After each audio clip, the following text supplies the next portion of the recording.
დილამშვიდობის, მადლობა მოწვევისთვის, თავისუფლებას ინდისის პატიმრებს და ვფიქრობ ის რისთვისაც იბრძვიან ეს ადამიანები დღეს ივანიშვილის საპატიმროში არის სწორედ იდეური მემკვიდრეობა 31 მარტის 35 წელი გავიდა, ხო? მრგვალი მეტნაკლებად თარიღია და მართლაც ეს გახლავთ ფუნდამენტი ჩვენი სახელმწიფოებრიობის, ჩვენი ტერიტორიული მთლიანობის, რომელიც აღსადგენი გვაქვს და ჩვენი საზღვრების, რაც მთავარია, რომელიც საერთაშორისო თანამეგობრობის მიერ არის აღიარებული. ეს ძალიან მნიშვნელოვანი დეტალია სწორედ საზღვრების ნაწილი, იმიტომ რომ ეს რეფერენდუმი ჩატარდა საქართველოს მთელ ტერიტორიაზე, სწორედ ასე გვიწერია ჩვენ საქართველოს კონსტიტუციაში და ამაზე ხაზგასმა მგონი ყოველთვის მნიშვნელოვანი და ნიშანდობლივია. ხო, 1995 წლის კონსტიტუცია მიუხედავად იმისა თუ რა მოხდა 91 და უფრო სწორედ 12 წლის შემდეგ, ხო, შეიძლება დაბალი ლეგიტიმაცია ჰქონდა იმ პარლამენტს, რომელმაც ის მიიღო, მაგრამ ჩვენ აგერ უკვე 31 წელია ვცხოვრობთ იმ კონსტიტუციის მიერ დაფუძნებულ რაღაცა სივრცეში, ხო, ადამიანები იღებდნენ არჩევნებში მონაწილეობას და ეს არის ჩვენი კონსტიტუცია, ხო, ჩვენ აქ ღრმა დოგმატიკაში არ უნდა წავიდეთ. სწორედ ეს არის ალბათ საერთაშორისო სამართლებრივადაც ჩვენთვის მთავარი გარანტი, ხო, ყველა სახელმწიფო გარდა რამდენიმესი რუსეთის და მისი ვასალებისა, ჭალებში ვასალებისა გულისხმობ, ხო, აფილირებულ სახელმწიფოებს აღიარებს ამას ამ საზღვრებში. მეორე მხრივ აგრეთვე უნდა ისიც აღინიშნოს, რომ ჩატარდა მაშინდელ აფხაზეთში და სამხრეთ ოსეთში, რომელიც ჯერ კიდევ ავტონომიური ოლქის სტატუსი ჰქონდა, მას და ჩატარდა აგრეთვე საინგილოშიც, ამ საინგილოს ქართველობამაც მისცა დაუჭირა მას მხარი, ჩატარდა კიდევ რამდენიმე ოლქში ჩვენ საზღვრებს მიღმაც, ჩრდილოეთ კავკასიაშიც, ჩრდილო ოსეთშიც ჩატარდა და იყო 98%-იანი შედეგი. მიუხედავად იმისა, რომ რამდენიმე ოლქი იყო იქ ყორნისის, ჯავის, აქეთ სამჩაბლოში და აფხაზეთშიც გუდაუთაში ეს არ ჩატარებულა და შემდეგ ვლადისლავ არძიმბამ თქვა, რომ აფხაზეთში მასში მონაწილეობა არ მიუღიაო, მაგრამ ფაქტია, რომ დაახლოებით 330,000 ადამიანმა მიიღო მონაწილეობა, ის უმრავლესობა ქართველები იყვნენ ეთნიკურად, რომლებიც ცხოვრობდნენ მაშინ აფხაზეთის ტერიტორიაზე, თავიანთ სამშობლოში და ამიტომაც ეს არის ყველაზე დიდი ლეგიტიმაციის გამოხატულება, ხო? ლეგიტიმაცია ნიშნავს ესე იგი ხალხიდან წამოსულ ნებას, მის რაღაცა მანიფესტირებას, შესაბამისად ეს არის მთავარი ბერკეტი ხალხის ხელში დემოკრატიაში, ხო? წარმომადგენლობი დემოკრატიაში, სადაც ყოველდღიურ ცხოვრებაში ხალხი პირდაპირ მონაწილეობას არ იღებს, არსებობს არჩევნები, არსებობს რეფერენდუმი და ეს რეფერენდუმი იყო 98%-იანი შედეგით და ის ლეგიტიმაცია ჩვენ მოყვება უკვე 35 წელია. აი 35 წელზე რო ცალაპარაკობ, ძალიან მნიშვნელოვანი დღეები დგას ახლა საქართველოსთვის იმ გაგებით, რომ პირველად დამოუკიდებელი საქართველოს ისტორიაში საქართველოს ეკლესიამ უნდა აირჩიოს ახალი პატრიარქი. ეს არის გამოცდა ქართული სახელმწიფოსთვის და მათ შორის არის გამოცდა ეკლესიისთვისაც იმ კუთხით, რომ პირველად უნდა მოხდეს და მედია რომ ასე მოხდება, სახელმწიფოს ჩაურევლობით ეს არჩევა. ყოველ შემთხვევაში ეს არის დიდი სურვილი, როგორც ჩანს ეკლესიაში, იმედია მმართველი რეჟიმი ამის საშუალებას მისცემს წმინდა სინოდს, თუმცა ამის ნიშნები სამწუხაროდ ასე არ ჩანს, ფაქტია, რომ ისინი ძალიან აქტიურად ცდილობენ ჩარევას ამ პროცესში. რა მნიშვნელობის არის ეს 35 წლის შემდგომ პირველად უნდა აირჩიეს ახალი პატრიარქი და მე ჩვენ არ გვქონია საშუალება და მინდა გითხოთ მათ შორის ძალიან მნიშვნელოვანი დღეები იყო საქართველოსთვის, ხო? რაღაცნაირად მე რაღაც შედგომის ერთი მეგონია რომ იყო ის გლოვის დღეები, იმიტომ რომ ბევრმა ადამიანმა აი რაღაც ეს დღეები გამოიყენა ძალიან სწორად იმისათვის, რომ გადაეხედა ამ ისტორიისათვის, რასაც ქვია 59 წლიანი პატრიარქობა, მაგრამ 59 წლიანი პატრიარქობაში დატეულია საქართველოს ისტორიის ძალიან ვრცელი და მნიშვნელოვანი მონაკვეთი. ამიტომ ამაზეც მინდა გითხოთ აზრი. ხო, ძალიან მნიშვნელოვანი არის ნამდვილად საქართველოს კათოლიკოს პატრიარქის არჩევა, თუნდაც სამართლებრივ მოდელში, რომელშიც დღეს ვცხოვრობთ. განსხვავებით ბოლოს მომხდარი ამ მოვლენიდან, რომელიც იყო 77 წელს საბჭოთა კავშირის დროს, სადაც ეკლესია ცალკე იყო გაცილებით მცირე, ეკლესიას გულისხმობ ამ შემთხვევაში როგორც კორპუსს და არა სულიწმინდის ეკლესიას, რომელიც საერთოდ არ არის ამ ქვეყნიურ შემხებლობაში. ეს ვითარება განსხვავებულია და ამ 50 წელიწადში დაახლოებით იმდენი რამ მოხდა დაწყებული დამოუკიდებლობის მოპოვებით, აღდგენით, ახალი კონსტიტუციური სივრცის შექმნით და მათ შორის ეგრეთ წოდებული კონკორდატიც, ხო, კონსტიტუციური შეთანხმება, რომელიც 2002 წელს დაიდო, ძალიან მნიშვნელოვან რამეს განსაზღვრავს ეკლესიის როგორც ინსტიტუტის, როგორც სახელმწიფოში არსებული წარმონაქმნის დამოუკიდებლობას თვითონ სახელმწიფოდან. ისტორიულადაც ახლა სხვადასხვა გვარად იყო ხოლმე მსგავსი ვითარებები, იყო სახელმწიფო რელიგია, ახლა მე-18 საუკუნემდე და მეფეების დროს ეკლესია და სახელმწიფო გაცილებით უფრო ერთიან რაღაც წარმონაქმნს წარმოადგენდა შეიძლება, მაგრამ დღეს ჩვენ გვაქვს ეს გამიჯვნა, სეკულარული სახელმწიფო გვაქვს და ეს არის ძალიან კარგი რამ. სიტყვა სეკულარული ბევრს არასწორადაც ესმის და არასწორადაც აფასებენ, ზოგისთვის ეს ნეგატიური რამ არის. სინამდვილეში ძალიან კარგია არა მხოლოდ სახელმწიფოსთვის, არამედ თავად ეკლესიისთვისაც, რომ უზრუნველყოფილი იყოს სახელმწიფოს ჩაურევლობა ეკლესიაში. ხო, ადრე საეკლესიო სწავლებაც ამას ამბობდა, ხო, ბიზანტიის იმპერატორებიდან მოყოლებული და ჩვენთანაც ასე იყო, რომ მეფეს განსაკუთრებული როლი ჰქონდა, ხო, ის არ იყო მხოლოდ საერო მმართველი. დღეს ჩვენ მსგავსი რამ მირონცხებული იყო, ხო, რა ვიცი, ნათლობის შემდეგ მირონი მხოლოდ მეფეთ კურთხევისას იცხებოდა მეორეჯერ. და ნუ სხვა სახელმწიფოებშიც ასე იყო ხოლმე, რუსეთში საერთოდ იმპერატორი ნიშნავდა ეპისკოპოსებს. მაგრამ ეს არ არის კარგი მოდელი, ეს ცუდი მოდელია იდეაში. როდესაც ჩვენ გვაქვს ცუდი მოდელი არის, სადაც აღარ არის უკვე ეს თუნდაც კონსტიტუციური მონარქიები. დღეს ჩვენ გვაქვს გამიჯვნის მოდელი, ხო? საქართველოს კონსტიტუციაში პირდაპირ წერია, რომ სახელმწიფო აღიარებს ეკლესიის დამოუკიდებლობას სახელმწიფოსგან. პირველ რიგში მას სჭირდება დამოუკიდებლობა სახელმწიფოსგან, იმისათვის, როცა საერო პირები არ ჩაერიონ ეკლესიის მართვა-გამგეობაში და ისეთ მნიშვნელოვან საკითხში, როგორიც არის კათოლიკოს პატრიარქის არჩევა. მაგრამ როგორ ხდება ეს ფაქტობრივად, ეს მეორე საკითხია, ბუნებრივია, ყველა ხელისუფალს ჰქონდა ხოლმე ამისი ცდუნება, იმიტომ რომ ეკლესია ძალიან მნიშვნელოვან როლს ასრულებს სახელმწიფოებრივ ცხოვრებაშიც და ხშირად გაცილებით უფრო მეტსაც ვიდრე უნდა ასრულებდეს, ეს არ არის მხოლოდ სამმხრივი პროცესი.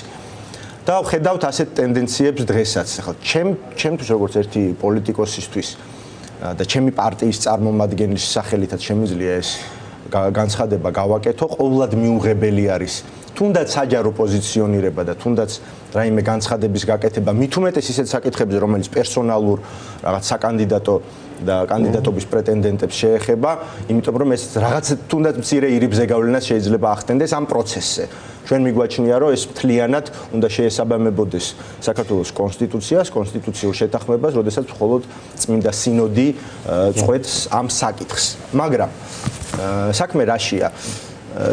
გარდა სამართლებრივი საფუძვლისა, თვითონ სახარებაშიც არსებობს ამ სეკულარიზმის საფუძველი და ეს არის იესოს სიტყვები, როდესაც ის ამბობს, მიეცით კეისარს კეისრისა და ღმერთს ღვთისა. და ეს ხშირად დამახინჯებულად ესმით ხოლმე ამ დიდი გამონათქვამიდან ის აზრი უნდა გამოვიტანოთ უპირატესად, რომ არ მისცე კეისარს ის რაც ღვთისაა.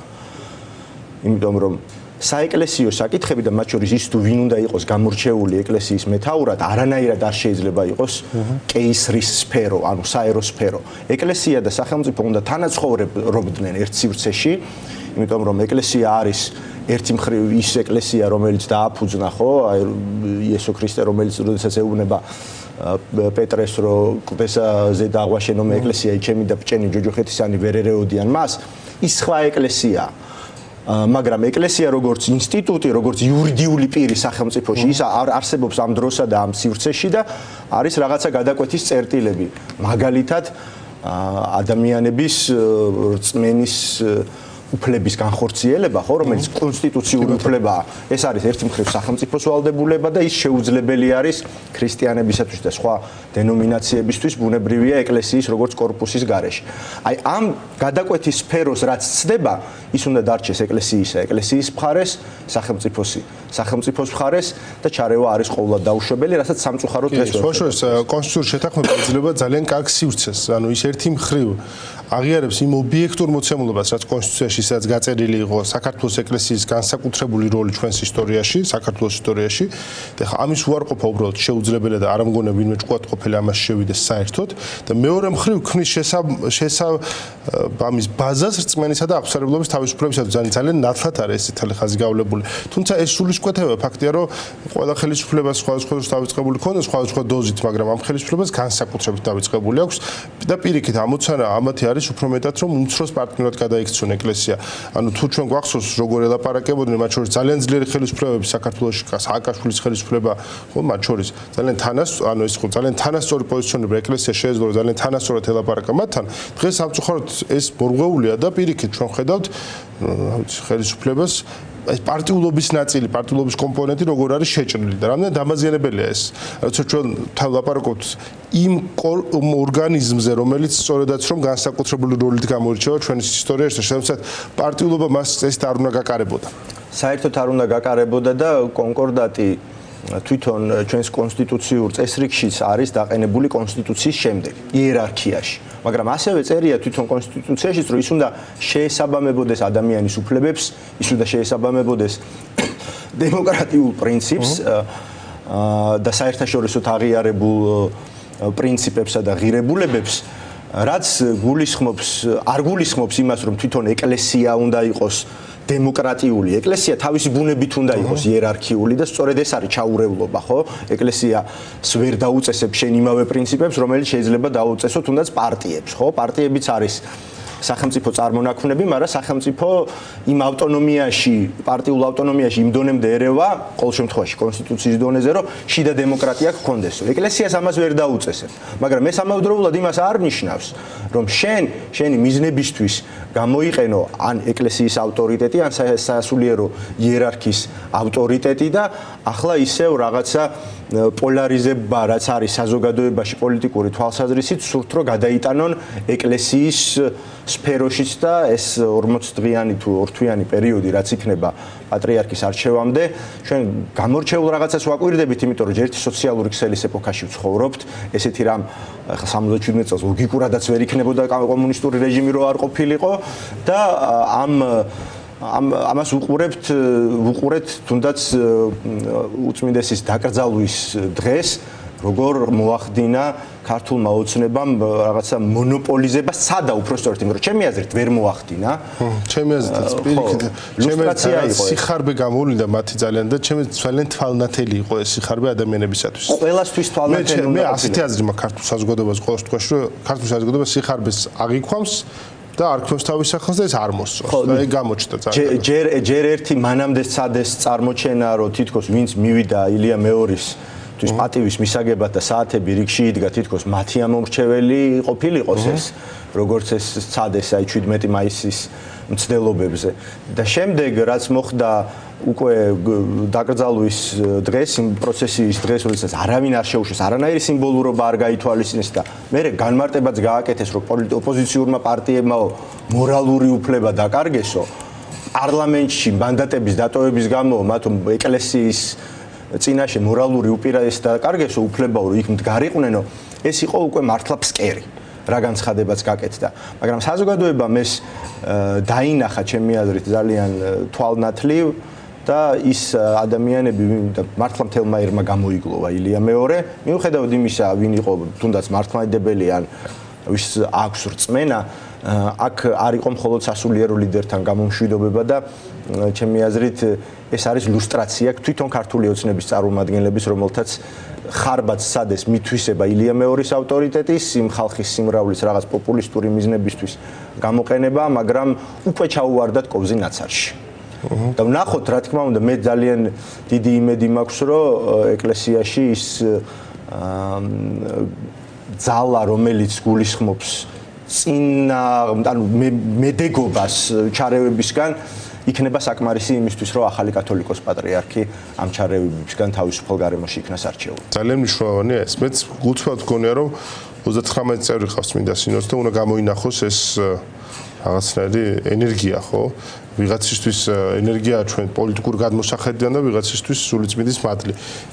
და რაღაცნაირად ეს სივრცე უნდა გაშდეს აუცილებლად იქ. სხვა შორის სულიწმინდის ყველაზე უფრო ზუსტი შესატყვისი არამეულ ენებში არის სუნთქვა.